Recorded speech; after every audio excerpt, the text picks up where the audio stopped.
Hello student, मैं हरकिरत सिंह स्वागत करता हूं केपी कॉलेज के यूट्यूब चैनल पर। और हमारा टॉपिक चल रहा था नेचुरल वेजिटेशन के बारे में, प्राकृतिक वनस्पति। तो भारत में हम प्राकृतिक वनस्पति को देख रहे थे, जिसके अंदर हमने पिछले वीडियो का जो पार्ट है उसमें हमने देखा था वनस्पति के प्रकार। और आज के वीडियो के अंदर हम देखने वाले हैं कि भारत के अंदर कुल वनों का क्षेत्र कितना है, वनावरण कितना है और वृक्षावरण कितना है। इम्पोर्टेंट चीज़ है ध्यान रखना भी कि वनावरण और वृक्षावरण दोनों में डिफरेंस आता है। तो समझेंगे आज की वीडियो में। तो चलते हैं सीधा वीडियो की तरफ। तो देखिए, सबसे पहले अपन शुरू करते हैं कि कुछ इम्पोर्टेंट दिवस आते हैं। जैसे आता है विश्व वानिकी दिवस, विश्व वानिकी दिवस, या इसे हम कह सकते हैं विश्व वन दिवस कह सकते हैं। ठीक है। दूसरा है हमारे पास में विश्व जल दिवस। उसके बाद में चलते हैं तो विश्व पृथ्वी दिवस। फिर देखेंगे विश्व जैव विविधता दिवस, विश्व जैव विविधता दिवस। और फिर आता है हमारे पास में विश्व पर्यावरण दिवस, पर्यावरण दिवस। विश्व ओजोन दिवस, ओजोन दिवस। और अंत में हम देखेंगे भारत के अंदर, भारत में वन महोत्सव, वन महोत्सव, या हम कह सकते हैं विश्व में वृक्षारोपण सप्ताह। ठीक है, हम इसे कहेंगे वृक्षारोपण सप्ताह। तो देखिए, सबसे पहले ध्यान रखना है कि विश्व वानिकी दिवस 21 मार्च, विश्व वानिकी दिवस 21 मार्च। जल दिवस की बात करेंगे तो 22 मार्च। सबसे पहले क्या है, पेड़ पौधे हैं। उन पेड़ पौधों को जीवित रहने के लिए चाहिए जल, और जल मिलेगा कहाँ पे, पृथ्वी पर। तो 22 अप्रैल को है पृथ्वी दिवस। और पृथ्वी पर पाई जाती हैं विविधताएं, अलग अलग विविधताएं पाई जाती हैं। तो यहाँ आ जाएगा 22 मई। उसके बाद में, और उन विविधताओं से मिलकर बनता है पर्यावरण, पर्यावरण मिलकर के बनता है तो 5 जून को पर्यावरण। और उसके बाद में इस पर्यावरण की रक्षा करता है ओजोन, ओजोन पर्यावरण की रक्षा करता है। तो 16 सितंबर, 16 सितंबर हमारे पास में विश्व ओजोन दिवस के रूप में मनाया जाता है। फिर हम देखते हैं तो विश्व वन वृक्षारोपण सप्ताह, वृक्षारोपण सप्ताह की बात करते हैं। सप्ताह तो ये होता है 1 से 7 जुलाई। ठीक है ना, यानी जुलाई का प्रथम सप्ताह ही वृक्षारोपण सप्ताह कहलाता है। तो ये बात होगी हमारे पास में इम्पोर्टेंट डेज के बारे में, जो याद रखने बहुत ही इम्पोर्टेंट है। और आज के टाइम पे तो मैंने आपको कल भी बताया था कि वर्तमान समय में जिस हिसाब से पर्यावरण के साथ में खिलवाड़ किया जा रहा है, तो ये चीज़ों को याद रखना बहुत इम्पोर्टेंट है। तो इसीलिए इन पर आप थोड़ा ध्यान देंगे स्पेशली। उसके बाद में देखिए, फिर हम शुरू करते हैं बात भारत के बारे में। तो भारत में वन महोत्सव से शुरू करते हैं कि भारत में वन महोत्सव की शुरुआत होती है 1952 में। तो सबसे पहले हम देखते हैं भारत में राष्ट्रीय वन नीति की घोषणा कब की जाती है। राष्ट्रीय वन नीति, पहले राष्ट्रीय वन नीति होगी। उसके बाद हम देखेंगे वन संरक्षण अधिनियम, वन संरक्षण अधिनियम, अधिनियम की शुरुआत की जाएगी, अधिनियम। और उसके बाद हम देखते हैं तो आती है नई राष्ट्रीय वन नीति, नई राष्ट्रीय वन नीति। क्लियर। और फिर हम देखते हैं तो अब इससे देखते हैं, सबसे पहले इन सब कुछ चीज़ों को देखते हैं। तो यहाँ पर हम देखें, राष्ट्रीय वन नीति की घोषणा की गई थी 1952 में। 1952 हमारी पहली राष्ट्रीय वन नीति बनाई गई कि वनों को बचाना है, जिसके लिए एक डिसाइड किया गया स्केल कि प्रत्येक क्षेत्र पर भारत में टोटल 33% भूभाग पर वन होने आवश्यक हैं। ये एक लक्ष्य रखा गया, ये आवश्यकता जताई गई और प्रत्येक राज्य को भी ये कहा गया कि आपके 33% भूभाग पर वन होना आवश्यक है। उसके बाद में देखते हैं तो ये बात आती है हमारे पास में 1980 की, ठीक है। 1980 वन संरक्षण अधिनियम बनाया गया 1980 के अंदर, जबकि वन्य जीव संरक्षण अधिनियम जो था वो 1972 का था, ठीक है ना, उसे ध्यान रखिएगा। नई राष्ट्रीय वन नीति की बात करते हैं तो 1998 की आती है, 1998 की नई वन नीति की बात करते हैं। इसके बाद आता है हमारे पास में कि भारत के अंदर जो वन मंत्रालय है या वन विभाग है तो वो कहाँ पर स्थित है? भारतीय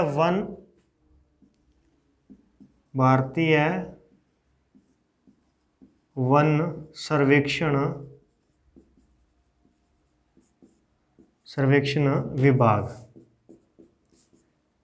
विभाग का जो मुख्यालय है ये हमें मिलेगा कहाँ पे? देहरादून के अंदर। देहरादून कहाँ पे? उत्तराखंड की राजधानी देहरादून।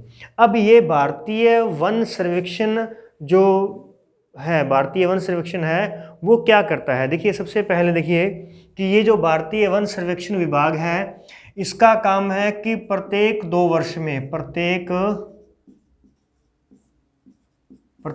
2 वर्ष के अंदर इसने क्या करना है कि रिमोट सेंसिंग से, यानी रिमोट सेंसिंग क्या है? उपग्रह है। उपग्रह द्वारा क्या किया जाता है? सैटेलाइट से देखा जाता है कि कितने एरिया पर वन है, यानी वनों का जो निरीक्षण किया जाता है। अब ऐसे तो है नहीं कि वो जरी फीता लेकर के वनों का निरीक्षण करने के लिए निकल जाएं, तो इसके लिए क्या किया जाता है? वैसे तो इसके लिए बनाया गया है किसको? पटवारी को। सबसे लास्ट लेवल पे पटवारी है जो इन सब चीज़ों का निरीक्षण करता है।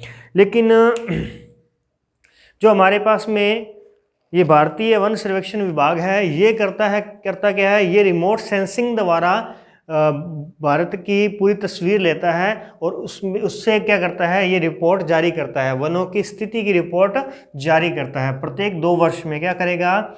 रिमोट सेंसिंग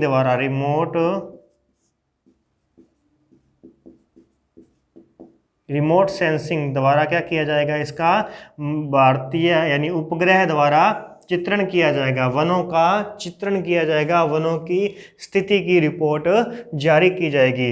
इस हिसाब से अगर हम बात करते हैं तो सबसे पहली वन स्थिति जो रिपोर्ट है, वन स्थिति रिपोर्ट, ये जारी की गई थी 1987 के अंदर। 1987 के अंदर ये जारी की गई थी। अब इस हिसाब से अगर हम देखें तो अब वर्तमान में जो वन स्थिति है वो कौन सी है? वर्तमान में जो हम ज़्यादातर पढ़ते हैं, जो इम्पोर्टेंट है, ये है 12वीं वन स्थिति। अभी फिलहाल 12वीं के आंकड़े हमारे पास में उपलब्ध हैं, इसलिए हम 12वीं को लेकर चलेंगे। 12वीं वन स्थिति रिपोर्ट, इसकी जो रिपोर्ट आई है वो आई है 2011 के अंदर, ठीक है, 2011 में। हालांकि ये जो थी, ये 12वीं जो वन स्थिति रिपोर्ट थी, ये थी अक्टूबर 2008 से मार्च 2000 के बीच में, मार्च 2009। इस समय की जो रिमोट सेंसिंग की गई, इस समय का वो उपग्रह द्वारा, सैटेलाइट द्वारा काउंटिंग किया गया, यानी इसके द्वारा इस क्षेत्र को डिसाइड किया गया। तो वो किस समय का था? अक्टूबर 2008 से मार्च 2000 तक का था। तो इससे हमें पता चला कि भारत में टोटल वनावरण कितना है और वृक्षावरण कितना है। इसके बाद मैं आपको यही बताने वाला हूँ कि वनावरण और वृक्षावरण में क्या डिफरेंस रहेगा। तो देखिए, इस स्थिति के अनुसार हमने रिपोर्ट जारी की। अब ये जो रिपोर्ट जारी की है ये कैसे ली जाती है? ये एक स्केलिंग पे ली जाती है। जब आप गूगल मैप को ओपन करते हैं, उस मैप के अंदर जाकर के जैसे आप सैटेलाइट का ऑप्शन ऑन करेंगे तो आपको ग्रीन एरिया दिखना शुरू हो जाएगा। फिर जैसे जैसे आप उसको जूम करते जाएंगे, उसका रिजोल्यूशन बढ़ाते जाएंगे, तो आप उसके पास में आते जाएंगे, आप उसकी देख सकेंगे कि हाँ यहाँ पर एक सिंगल पेड़ खड़ा है। पहले तो आप अगर मोटे लेवल पे देखेंगे तो आप पूरा हरा भरा दिखेगा, फिर जैसे जैसे उसको बड़ा करते जाएंगे, जूम करते जाएंगे, तब आपको धीरे धीरे वो सब चीज़ें अलग अलग दूर दूर दिखाई देनी शुरू हो जाएंगी। तो इसीलिए ये इसका एक मापक होता है, इसका जो मापक होता है वो अपने को ध्यान रखना है कि ये किस मापक पर ली गई है, ये किस मापक पर ली गई है। तो ध्यान रखिएगा 1:50,000 के मापक पर ली गई है। 50,000, 1:50,000 के मापक पर, इस मापक पर इस रिमोट सेंसिंग द्वारा चित्रण किया जाता है। इस समय यानी मापक तो इतना हुआ, तो इस समय रिजोल्यूशन कितना है, तो 23.5 मीटर, 23.5 मीटर विभेदीकरण, विभेदीकरण, ठीक है। यानी कि मापक तो इसका 1:50,000 तथा 23.5 मीटर विभेदीकरण, यानी कि रिजोल्यूशन जो होता है वो कितना होता है, 23.5 मीटर होता है। तो इस प्रकार से हमने रिपोर्ट जारी की। इसके अकॉर्डिंग अगर हम बात करते हैं तो भारत में वनावरण कितना है, वनावरण हमें मिलता है 21.05%, 21.05% भूभाग पर हमें वनावरण मिलता है। लेकिन जब हम देखते हैं वृक्षावरण की बात करते हैं, वृक्षावरण, तो तब हमारे पास में यहाँ पे जुड़ जाएगा, इसके अंदर 2.76 इसमें ऐड हो जाएगा, 2.76% इसमें ऐड हो जाएगा। तो ये बन जाएगा हमारे पास में 81, तो 23.81% हमारे पास में यहाँ पे क्या हो जाता है, वृक्षावरण हो जाता है। अब बात आती है इन दोनों की, इन दोनों का अर्थ क्या हुआ। देखिए वनावरण, वन का अर्थ होता है वन से हम बात करते हैं वन का मतलब फॉरेस्ट का मतलब जंगल, फॉरेस्ट, और वृक्ष का मतलब ट्री। ध्यान रखिएगा, वृक्ष की बात हो रही है, वन का मतलब पूरे जंगल की बात हो रही है, ठीक है ना। तो इस हिसाब से अगर हम देखते हैं तो हमारे पास ये बनेगा, यानी ये बात आ गई। इसका मतलब क्या हुआ, यानी वनावरण की बात हम करने वाले हैं, वना की। तो फॉरेस्ट कवर, यानी फॉरेस्ट द्वारा जो एरिया कवर किया जाता है, उस हिसाब से अगर हम देखेंगे तो हमारे पास में 21.05% एरिया बनेगा। लेकिन अगर हम प्रत्येक एक ट्री की बात करते हैं कि एक ट्री के द्वारा जो एरिया कवर किया जाता है, और उस हिसाब से हम देखें कि जो टोटल कितने ट्री हैं और वो कितना एरिया कवर करते हैं, तो तब हमारे पास में आता है 23.81% एरिया आ जाता है। यानी ये लगभग बनता है हमारे पास में 92,000 वर्ग किलोमीटर के अंदर। ओके, तो चलिए देखें।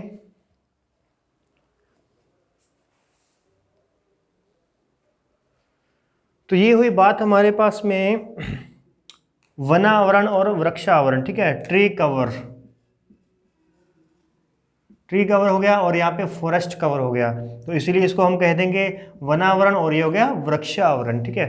तो अब हम देखते हैं कि भारत में जो वन है उनका परसेंटेज देखते हैं, उसकी स्थिति जानते हैं कि भारत में कितने किलोमीटर भाग पर, कितने वर्ग किलोमीटर एरिया पर वन पाए जाते हैं।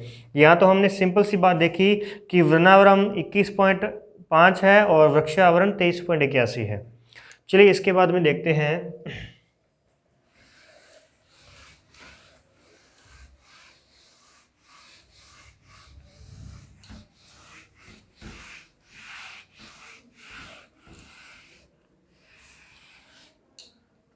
ओके। तो अब बात आती है हमारे पास में कि भारत में कुल वनाच्छादित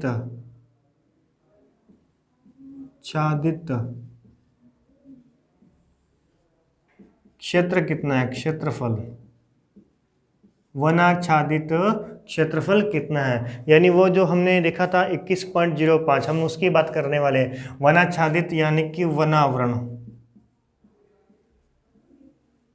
वनावरण की बात करने वाले हैं। तो ये बनता है हमारे पास में 6,92,027, 6,92,027 वर्ग किलोमीटर एरिया पर हमें क्या मिलेगा, वन मिलते हैं, 21.05%। इसमें से भी आप ध्यान रखना कि इसको आगे 3 भागों में बांटा गया है। एक आएंगे हमारे पास में अत्यधिक सघन वन, ठीक है ना, यानी हम इसको कह देते हैं अधिक सघन वन। अधिक सघन वन की जब हम बात करते हैं तो ये लगभग आता है 83,791 वर्ग किलोमीटर, और जो बन जाएगा 2.56% हमारे पास में आ जाएगा। ये है अधिक सघन वन। इसके बाद में आता है मध्यम सघन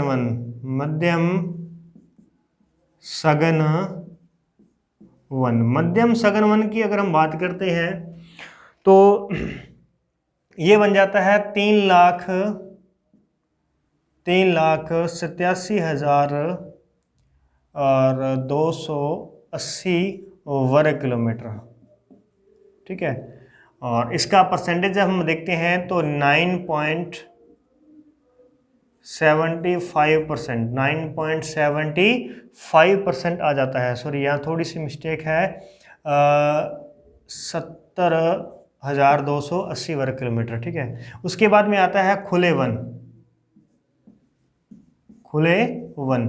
वन की बात करते हैं तो ये आते हैं 2,87,392 वर्ग किलोमीटर, और इसका परसेंटेज अगर हम देखें तो यहाँ परसेंटेज बन जाता है हमारे पास में 8.87%, ठीक है। 8.87% बन जाता है। जब आप इसको कुल मिलाकर करेंगे तो यहाँ हमारे पास में बन जाएगा 21.05 के लगभग हमारे पास क्षेत्रफल आ जाएगा। इसके बाद आता है कि ये तो हो गए वन आवरण। अब इसके बाद में आता है जिसे हम कह सकते हैं, अगर अलग से बताएं आपको, तो वृक्षावरण का जो क्षेत्र है,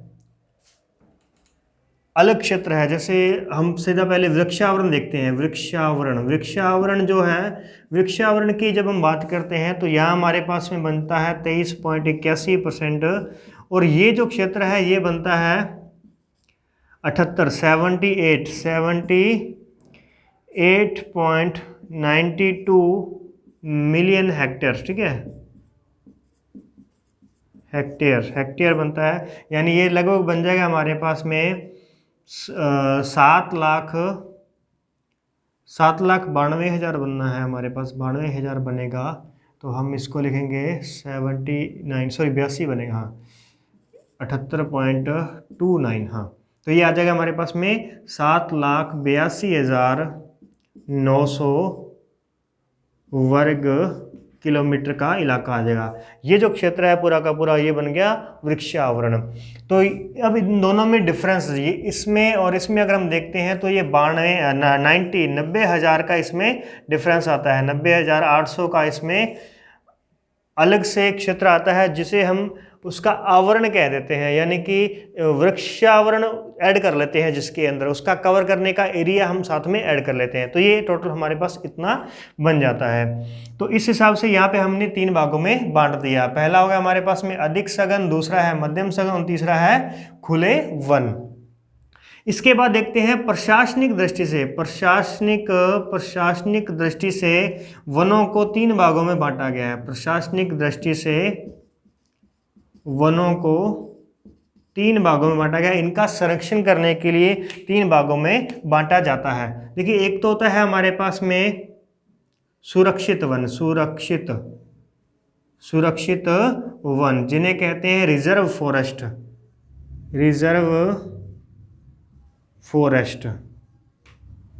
और दूसरा है हमारे पास में रक्षित वन। रक्षित वन में आ जाएगा प्रोटेक्टेड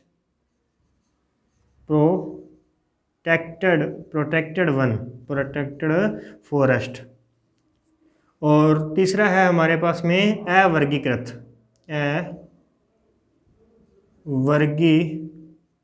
अवर्गीकृत वन की बात करते हैं तो ये बन जाएंगे, इन्हें कहते हैं अनक्लासिफाइड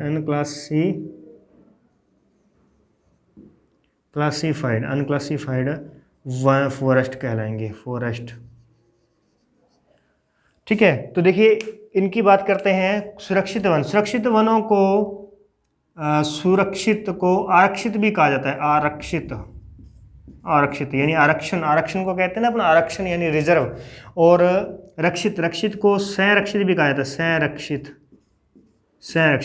अब ध्यान रखिएगा, दोनों में आपके कन्फ्यूजन नहीं होना चाहिए। ये सुरक्षित है और ये संरक्षित है। संरक्षित का रक्षित रहेगा, यानी रक्षित वन को ही संरक्षित कहते हैं। और सुरक्षित यानी रिजर्व कर रखा आपने, यानी पहले से सुरक्षा में रखा है, इसका मतलब से आरक्षित वन कहेंगे, यानी आरक्षण दे रखा है इसको। अब ये जो वन है, ये भारत के टोटल जो वन क्षेत्र है, टोटल वन क्षेत्र का 49% यही वन है। 49% ये वाले वन हैं कौन से? सुरक्षित, जिनको सरकार द्वारा रक्षा किस में रखा गया है? आरक्षण में रखा गया है, रिजर्व में रखा गया है। फिर आते हैं 34% हमारे पास में बनता है रक्षित वनों का, यानी जिसको प्रोटेक्ट किया गया है नियम बना करके। और तीसरा है अवर्गीकृत। अवर्गीकृत जो आएंगे वो हमारे पास में आएंगे 17%, यानी 17% वन। इनमें इस टोटल का हमारे पास में 49% जो है, यानी 50% एरिया हमारे पास में आरक्षित वन है, जहां पर लकड़ी की कटाई यानी कटाई और चराई पर पूर्ण प्रतिबंध है। कटाई व चराई नहीं की जा सकती, पूर्णतया प्रतिबंधित है। और यहाँ पर कटाई और चराई कुछ हद तक की जा सकती है, लेकिन नियम कायदों के अनुसार, नियम के आधार पर कटाई व चराई की जा सकती है, लेकिन इनमें वनों को हानि ना पहुंचे, इन चीज़ का ध्यान रखा जाता है। और फिर आता है लास्ट में हमारे पास में अवर्गीकृत। यहाँ कटाई चराई आपकी मर्जी से है, इसमें मर्जी से काम किया जा सकता है। तो ये है प्रशासनिक दृष्टि से, यानी उसके रखरखाव, वनों के रखरखाव के लिए, देखभाल के लिए उसे 3 भागों में बांट दिया। सुरक्षित में यानी कि इस एरिया में कोई भी एंटर नहीं करेगा, कोई लकड़ी नहीं काटनी, कोई उसमें से आपने पशु चराई नहीं करनी है। रक्षित वनों के अंदर हम देख लेते हैं, तो रक्षित वन के अंदर आप लकड़ी काटना है और जो भी कुछ करना है वो क्या कर सकते हैं, नियम के आधार पर रह करके कर सकते हैं। ओके, तो ये हमने यहाँ पे दोनों अलग अलग भागों में इसको बांट दिया था। और अंत में हम देखने वाले हैं कि जो हमारे पास में वन है, वन आवरण है, वो सबसे अधिक किस क्षेत्र में है। तो इसके बाद देखते हैं वो। तो इसके बाद देखिए कि भारत के अंदर वन रिपोर्ट, वन स्थिति रिपोर्ट 2011 के अकॉर्डिंग हम बात करने वाले हैं। यहाँ पे 2011 के अकॉर्डिंग हम देखते हैं कि भारत में सर्वाधिक वन क्षेत्र किस राज्य में है। तो पहले तो हम देखेंगे क्षेत्रफल के अकॉर्डिंग, क्षेत्रफल के आधार पर, फिर हम देखेंगे प्रतिशत के आधार पर।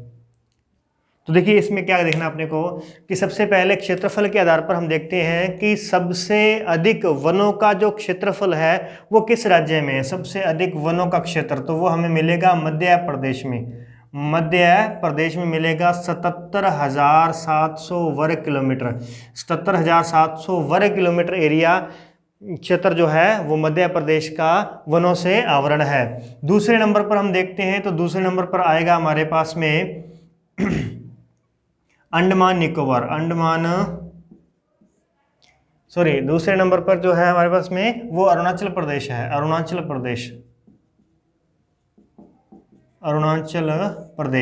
प्रदेश जो है वो 67,600 वर्ग किलोमीटर है। 67,600 वर्ग किलोमीटर क्षेत्रफल पर है। और ये जो बनेगा, ये मध्य प्रदेश का कितना हिस्सा है? मध्य प्रदेश का 11.53% है। मध्य प्रदेश की अगर हम बात करते हैं कि मध्य प्रदेश का जितना क्षेत्रफल है उसके 77,700 वर्ग किलोमीटर इलाके पर क्या है, वन है। अब ये जो वन है ये उसके क्षेत्रफल का कितना हिस्सा बनते हैं, तो उसके क्षेत्रफल का ओनली 11.53% हिस्सा ही बनते हैं। फिर दूसरी बात अरुणाचल प्रदेश की बात करते हैं, तो ये उसके 9% भाग पर बनते हैं, 9.76% भाग पर बनते हैं। फिर हम देखते हैं सबसे कम, ये तो था सर्वाधिक वाला। अब बात करते हैं कम की, तो कम में देखेंगे तो कम के अंदर हमारे पास में आएगा हरियाणा। हरियाणा जो है यहाँ पर ओनली 1500 वर्ग किलोमीटर 1500 वर्ग किलोमीटर इलाके पर वन है। और इस हरियाणा क्षेत्रफल, हरियाणा का जितना एरिया है ना, हरियाणा का जितना एरिया है उसके ये कितने परसेंट बनता है, तो उसका परसेंट बनता है 0.23%। 0.23% भाग पर ही वन है, जो कि होने कितने चाहिए थे, तीसरा हिस्सा यानी 33% भाग पे वन होने चाहिए थे। फिर देखते हैं तो पंजाब आता है, दूसरे नंबर पे आता है पंजाब, जहाँ पर कितना है 1660 वर्ग किलोमीटर, 60 वर्ग किलोमीटर इलाके पर वन है, जो बनता है 0.24%। ठीक है, ये बात ध्यान रखिएगा। फिर हम देखते हैं प्रतिशत में, और बाद में बताऊंगा दोनों में डिफरेंस क्या आ रहा है। प्रतिशत में देखते हैं तो सर्वाधिक मिलेंगे हमें मिजोरम के अंदर। मिजोरम का 88% भाग, 88.94% जो भाग है वो वनाच्छादित है, वनों से भरा हुआ है, वन है उसके अंदर। और दूसरे नंबर पर हम देखते हैं लक्षद्वीप की बात करते हैं, तो लक्षद्वीप का 84.53% जो एरिया है वो कैसा है, वो वनाच्छादित है, वनों वाला क्षेत्र है। यानी जितना एरिया लक्षद्वीप का है उसके 83% भाग पर क्या है, पूरे के पूरे वन ही वन है। लेकिन ये क्षेत्रफल बहुत छोटा है लक्षद्वीप का, तो परसेंटेज के हिसाब से तो बड़ा बन गया, लेकिन अगर हम इसका क्षेत्रफल देखते तो क्षेत्रफल के हिसाब से ये बहुत कम ही बनता। इसके साथ ही देखेंगे सबसे कम प्रतिशत वाले जिले जो हैं, प्रतिशत वाले राज्य जो हैं, तो वहाँ पर भी आता है पंजाब सबसे कम प्रतिशत में है, प्रतिशत के अंदर। तो यहाँ पर आता है पंजाब का आता है 3.15%, 3.15% आता है। और हरियाणा की बात करते हैं, हरियाणा सॉरी, ये जो परसेंटेज हमने लिखी थी ना, ये थी इसके हिसाब से 7,82,900 वर्ग किलोमीटर के हिसाब से थी कि इसका कितना परसेंट है, इसका कितना परसेंट है, तो 10वां हिस्सा है ये। यानी आप देख सकते हैं 78 हो गया, तो यहाँ 77 है, यानी 10वां हिस्सा, 11वां हिस्सा है ये, तो 11% हो गया। ऐसे हमने इसका देखा था, यहाँ पे इसके परसेंटेज देखे थे। ठीक है, और यहाँ पर हम जो देख रहे हैं वो हम देख रहे हैं उस राज्य के परसेंटेज कि राज्य का जो भी क्षेत्रफल है राज्य का, उसके कितने भाग पर वन है, तो उसके 88% भाग पर वन है। पंजाब की बात करते हैं तो 315 आ गया यहाँ पे, और यहाँ पे बन जाएगा हमारे पास में 3.65%। ठीक है, 3.65% भाग पे वन है। तो इस प्रकार से ये प्रतिशत में सबसे अधिक वनों वाले राज्य जो हैं वो मिजोरम, लक्षद्वीप हैं। जहां परसेंटेज के अकॉर्डिंग देखें तो देखो ये होना कितना चाहिए था, ये वाली जो बात है ये कितनी होनी चाहिए थी, 33% होनी चाहिए थी, 33%। और वन स्थिति रिपोर्ट 2011 के अकॉर्डिंग तो ये इसका लक्ष्य रखा गया था कि टोटल भाग का 33% भाग पे वन होने चाहिए। और अगर पर्वतीय क्षेत्र है तो वहाँ पर 65% भाग पर वन होने चाहिए। और अगर वो मैदानी तो उसके 20 से 25% भाग पर वन होने आवश्यक हैं। यानी ये क्राइटेरिया इसका डिसाइड किया गया था। ये अलग अलग क्यों डिसाइड किया गया, देखो नॉर्मली 33% भाग पे वन कर दें अपन, पंजाब में 33% भाग पे वन तो कर दें, लेकिन फिर कृषि कहाँ पे करेंगे, उत्तर प्रदेश में कर देंगे तो कृषि कहाँ करेंगे। तो इसीलिए मैदानी भागों में तो कितनी होनी चाहिए, 20 से 25% भाग पे वन होने चाहिए। और पर्वतीय प्रदेश राज्यों में जैसे ये मिजोरम है, अरुणाचल प्रदेश है, यहाँ पर कितने होने चाहिए, यहाँ पर 65% होने चाहिए। तो यहाँ तो 65% से भी अधिक है। तो ठीक है, ये अपने टारगेट को अचीव करते हैं, ये अपने टारगेट को अचीव नहीं करते। लेकिन अगर हम राजस्थान की भी बात करते हैं तो राजस्थान का भी वनों की दृष्टि से हमारे पास में 9वां स्थान आता है। वनों की दृष्टि से 9वां स्थान बनता है राजस्थान का। और 15%, 9.21% जो है राजस्थान के इतने परसेंट भाग पर वन पाए जाते हैं। क्लियर है? तो ये आ गई राजस्थान की बात। ओके, तो ये हमारे पास में हो चुका है वनावरण और वृक्षावरण के बारे में। तो इसके बाद में इसके अलावा और ज़्यादा कुछ नहीं है। मैंग्रोव वन की थोड़ी सी बात रहेगी, क्योंकि मैंग्रोव वन जो है वो इम्पोर्टेंट है। तो मैंग्रोव वन का थोड़ा सा हम देख लेते हैं पॉइंट कि जो मैंग्रोव वन होते हैं, आपको पता है ये दलदली क्षेत्र में होते हैं या डेल्टाई वाले क्षेत्र में होते हैं। तो ये अगर हम बात करते हैं पूरे वनों का कितना हिस्सा है, भारत के पूरे वनों का कितना हिस्सा है मैंग्रोव वन, तो वो आपको मिलेंगे 0.14%। भारत में जितने भी वन है ना, जितने वन है यानी कि 7,82,900 वर्ग किलोमीटर जो वन है, तो मैंग्रोव वन कितने हैं? तो मैंग्रोव वन की बात करें, मैंग्रोव वन की, तो ये है 466.56 वर्ग किलोमीटर, यानी ओनली 466 वर्ग किलोमीटर भाग पर ही मैंग्रोव वनस्पति पाई जाती है। लेकिन ये भारत का तो कितना परसेंट हुआ? ये भारत का तो बन गया 0.14% बन गया। लेकिन ये विश्व के मैंग्रोव वन जो है ना, विश्व के मैंग्रोव वनों का 3% हिस्सा जो है ये भारत में पाया जाता है। क्लियर है? और अंत में हम देखेंगे कि भारत का विश्व में वनों की दृष्टि से कौन सा स्थान है। जैसे राजस्थान का भारत में 9वां स्थान है, वैसे भारत का विश्व में देखें तो विश्व में 10वां स्थान है, 10वां। और एशिया में बात करते हैं तो एशिया में चौथा स्थान है। भारत का एशिया में चौथा स्थान है। किसके लिए? वनों के लिए।